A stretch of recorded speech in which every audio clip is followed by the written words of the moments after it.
Professor Peter Baofu, welcome to Thahameso this morning. Thank you. African countries have their own continental organizations, but they are also members of the international organizations as well, like United Nations and others. Do they really have an impact on Africa's development? Yes, I do think that the international organizations consciously and unconsciously have done something good, but also done something bad. Because every time when the international organization come in, they always impose their values on you, ask you what to do, change this before I give you this and this and this and this. Now the problem here is that who are the people in those international organizations? Africans?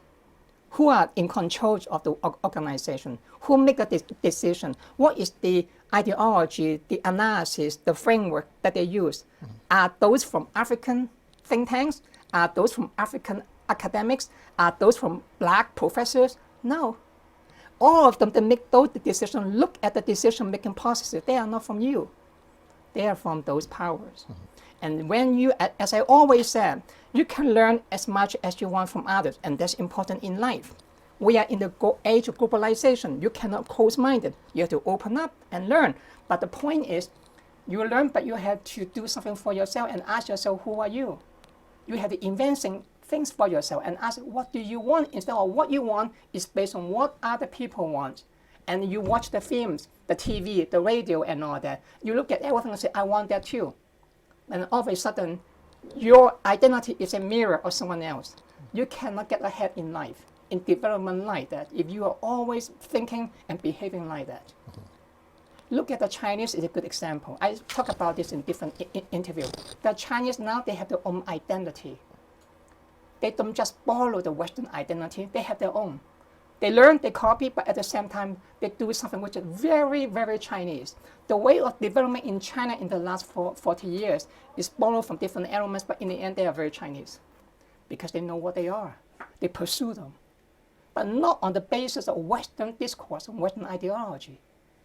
Development like this, you're always behind. That is the problem here. I have been in so many countries now, and in Africa especially too, that every time the local people talk about development like this or some other case, it always one way or the other ask the same question, the same answer, always from the standpoint of someone else, or of other cultures, not from you.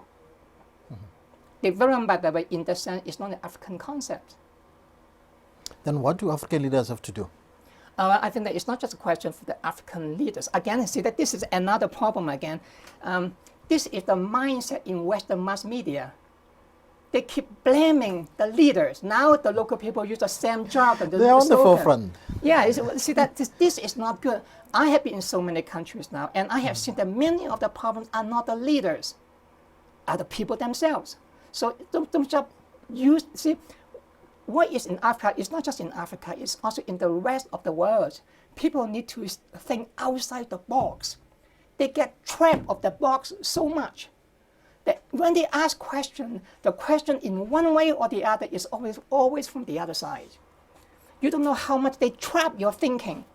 They shape your thinking. They control your thinking. You need to get out of it. Even that question now is also in many ways Western-centric. I know quite well about this because I'm from the West. I grew up there. I was educated there. So whatever you say, I know very well how it's linked. But on the other hand, I've been in so many other countries. I can see how clearly things are not like that at all. So even your question now need to be deconstructed too. So ask an African question from the African standpoint, but not from an African question from the Western standpoint again, on development, blaming the leaders.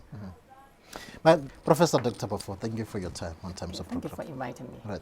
Mr. Mutleyo again, Professor Dr. Peter Baofu, ke motho a tsamaileng haholo mme o ka rona ha ya Lesotho o tla ithuta hore na ha ya Lesotho le yona e sebetsa ditaba jwang, ditaba tsa dipolotiki, ditaba tsa tikoloho, ditaba tsa moruo ka kakaretso. Ha re mathe re fetela ka lefapheng la dipapadi.